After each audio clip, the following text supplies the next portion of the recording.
देवभूमि उत्तराखंड की पावन घाटी में, देहरादून की हरियाली से घिरे शांत वादियों में, जहां टोंस नदी अपनी मधुर धारा से धरती को सींचती है, वहीं एक गुफा के भीतर मंदिर स्थित है, टपकेश्वर महादेव मंदिर।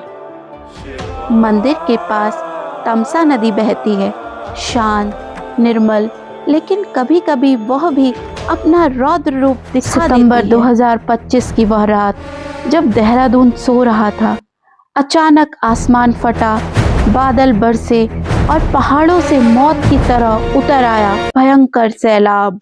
तमसा नदी उफान पर आ गई।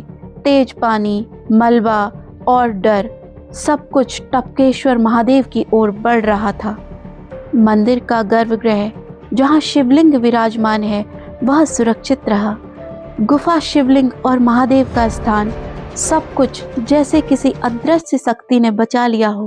पुराणों के अनुसार यह वही स्थान है जहां गुरु द्रोण ने घोर तपस्या की थी। उन्होंने यहीं पर भगवान शिव को प्रसन्न किया था और शिव की कृपा से उन्हें अजेय पुत्र अश्वत्थामा का वरदान प्राप्त हुआ।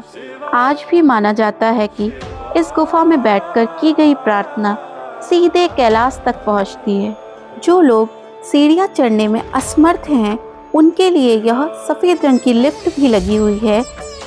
यह मंदिर केवल पत्थरों से बना कोई ढांचा नहीं, जबकि हजारों वर्षों की आस्था, तपस्या और चमत्कारों का जीवंत प्रमाण है।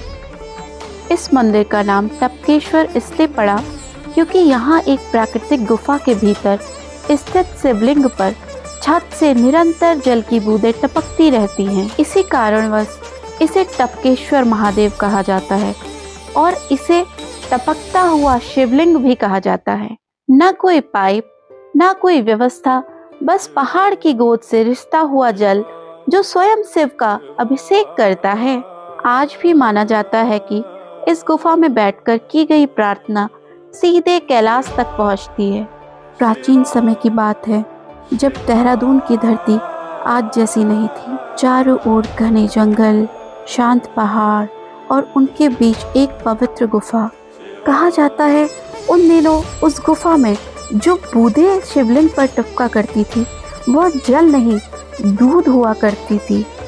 यह कहानी तब की है जब गुरु द्रोण इसी गुफा में भगवान शिव की तपस्या किया करते थे, लेकिन अश्वत्थामा का जीवन सुखों से नहीं बीतता था।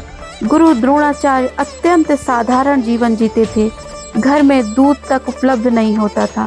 कहा जाता है जब छोटा अश्वत्थामा भूख से रोता था तो उसकी आंखों में सिर्फ आंसू नहीं, पीड़ा बहती थी। एक दिन अश्वत्थामा अपने पिता के साथ इस गुफा में आए। भूख से व्याकुल अश्वत्थामा शिवलिंग को देखते रहे और तभी गुफा की छत से जो बूंदें टपकी, वे थी दूध की बूंदें। कहा जाता है गुरु द्रोण ने उन बूंदों को अपने पुत्र को पिलाया और वह दूध कोई साधारण दूध नहीं था, वह था महादेव का प्रसाद। उसी दूध ने अश्वत्थामा को जीवन की शक्ति दी और वही शक्ति आगे चलकर उसे महाभारत का महान योद्धा बनाती है। कहते हैं जब अश्वत्थामा बड़ा हो गया और उसका जीवन युद्ध, क्रोध और पीड़ा से भर गया, तब वही दूध जल में परिवर्तित हो गया, लेकिन महादेव का अभिषेक कभी नहीं रुका। आज भी वह जल टपकता है, मानो कह रहा हो शिव की करुणा कभी समाप्त नहीं होती। समय हमेशा एक सा नहीं रहता, कभी कभी प्रकृति भी अपनी शक्ति का परिचय देती है। ये बिखरा हुआ सामान, ये खामोश पत्थर गवाही है उस क्षण की जब जल ने सब कुछ अपने साथ बहा लिया, पर विश्वास की नींव इतनी कमजोर नहीं थी कि एक तूफान उसे मिटा सके। तबाही के बाद जो बचता है वो सिर्फ मलबा नहीं होता, बची रहती है आस्था और नई शुरुआत की उम्मीद। यह नया पुल सिर्फ रास्ता नहीं है, यह उस भरोसे का प्रतीक है जो टूटने के बाद भी फिर से खड़ा होना सिखाता है। हर कदम के साथ जैसे डर पीछे छूटता जाता है और विश्वास आगे बढ़ता जाता है।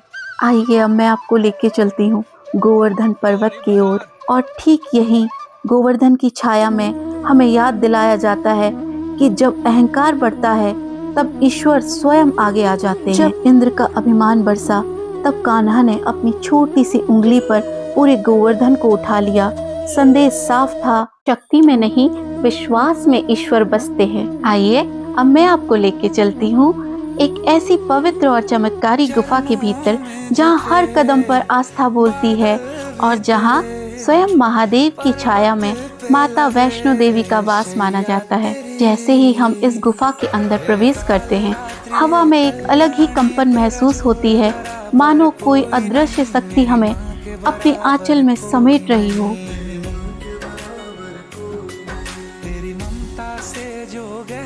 बहुत कम लोग जानते हैं कि टपकेश्वर महादेव परिसर में एक वैष्णो देवी गुफा भी स्थित है।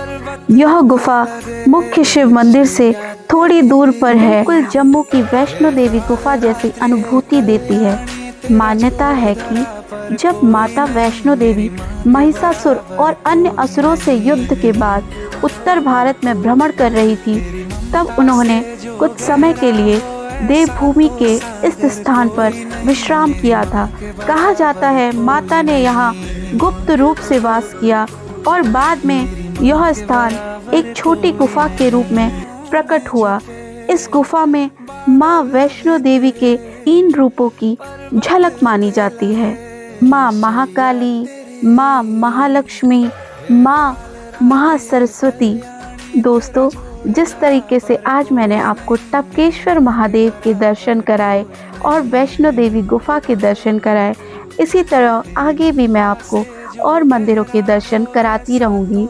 मेरे चैनल को लाइक करें, सब्सक्राइब करें और बेल आइकन बिल्कुल भी दबाना ना भूलें, ताकि आगे भी आपको मेरे चैनल की नोटिफिकेशन आती रहे। नमस्कार, मिलते हैं एक और रोचक वीडियो के